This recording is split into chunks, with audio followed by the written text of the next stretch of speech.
and I accordingly take great pleasure in announcing the election of Comrade Nelson Mandela to the post of President.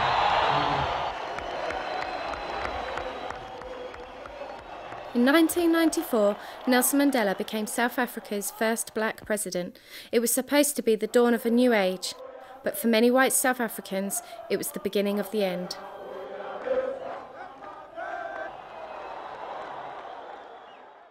During the 56 years of apartheid, Africans were separated according to their race and colour. This not only determined what water fountain you drank from, but also what house you were allowed to purchase. Ari and Rita Kotsis with their 3 children moved to Kent in December 2008 after leaving their home behind in South Africa, after their lives had changed following the abolishment of apartheid. There was a massive change in the way of life that we had prior to apartheid. That safety element was just disappearing, and the constant uncertainty of whether you're going to get a home or not. Well, for me, I was still a bit young. I was only 16 when it changed. But it was a big change because schools became different. They became integrated, blacks and whites and everything. When Thabo Mbeki took over from Nelson Mandela in 1999, he put into place such legislations as black broad-based economic empowerment. Renee Horn, lecturer of African Studies at the School of Oriental and African Studies, has been researching the impact of these legislations on African society. At first we had black economic empowerment, and this was actually more or less kind of to actually address the aspects of apartheid more from an economic issue. So it was a racial redress policy about evening out the gaps in terms of basically the economic issues, right? However, it created an elite class. So in other words, that it created a black elite who basically monopolize various parts of the economy instead of actually evening it out in terms of the rest of the population. We Africans come first, right? And that's women and men, and then obviously then comes mixed race, and then comes Asians. White women obviously fall in those parameters as well too, and of course white males come in the very, very, very last part of the selection process. In 2006, crime in South Africa was getting worse. However, Ari and Rita were still living quite comfortably.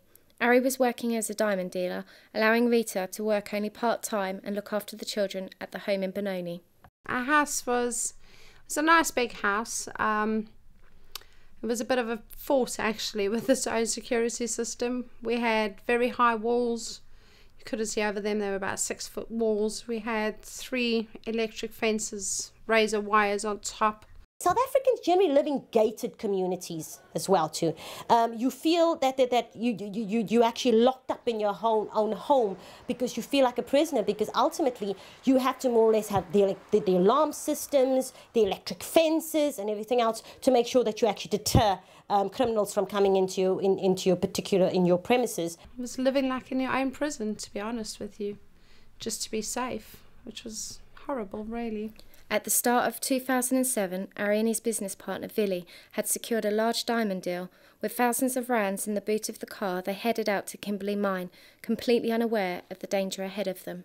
Myself and my partner had gone out to go and buy diamonds, because that was the trade. You'd go out to the mine to go out and go and buy diamonds. Usually the miners wouldn't come to the diamond centre, which was safe. So you had to get into your car and drive for hours and go to the mine, go and view the diamonds.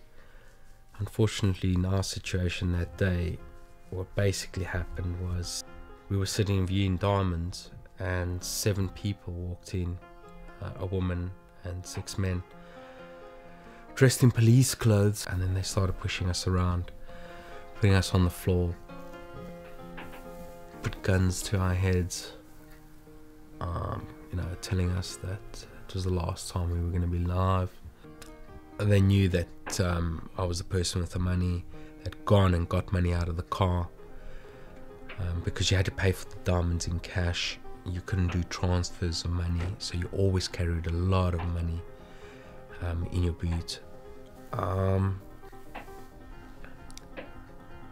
So they had got money but they wanted more. I received a call from Ari and he said that everything was fine, there was no problems at all. I can transfer all the money into the one account and send it over to the account details that he had provided for me to send for the deal.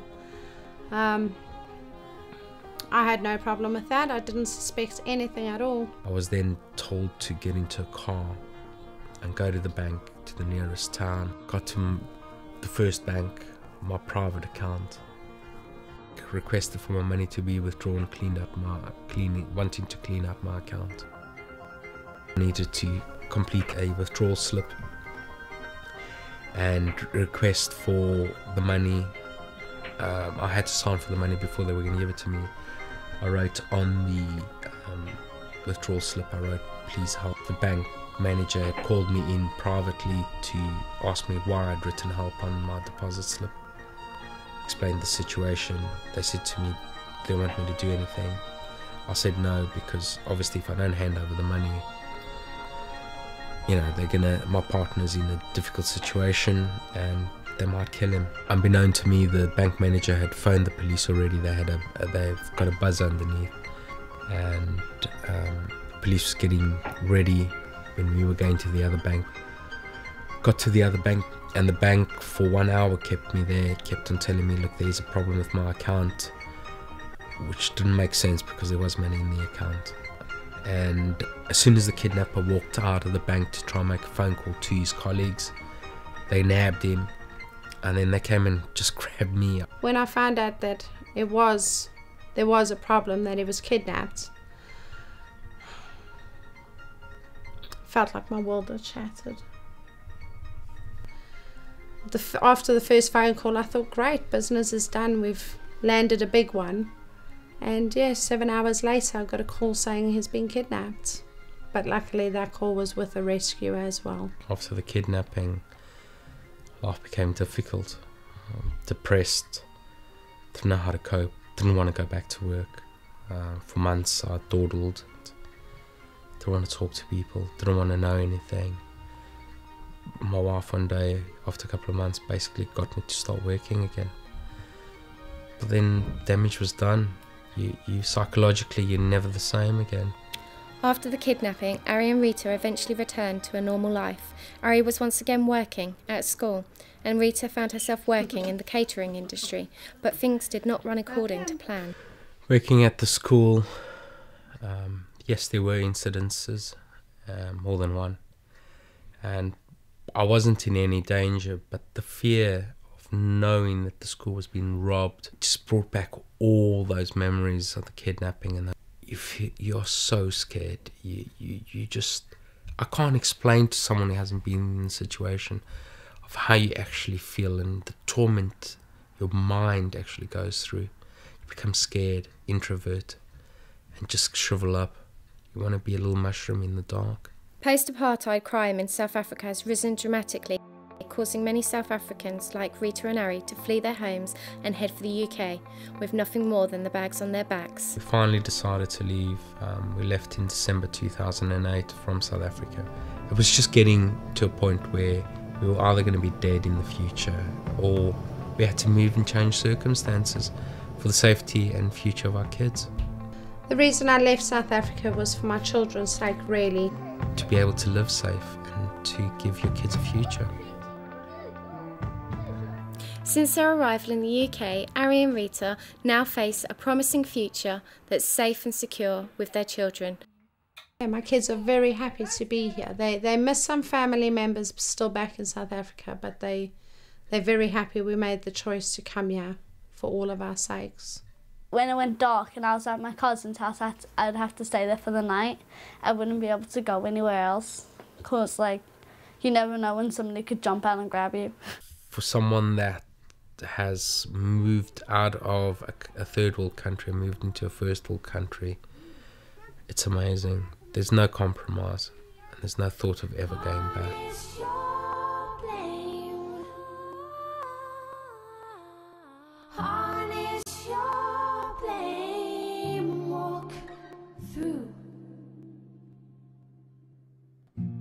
With the walls around you, in the morning I call you, send the Father on.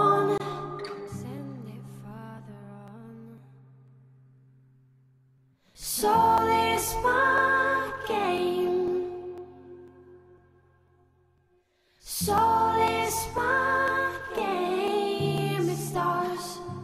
You swing wide your crane.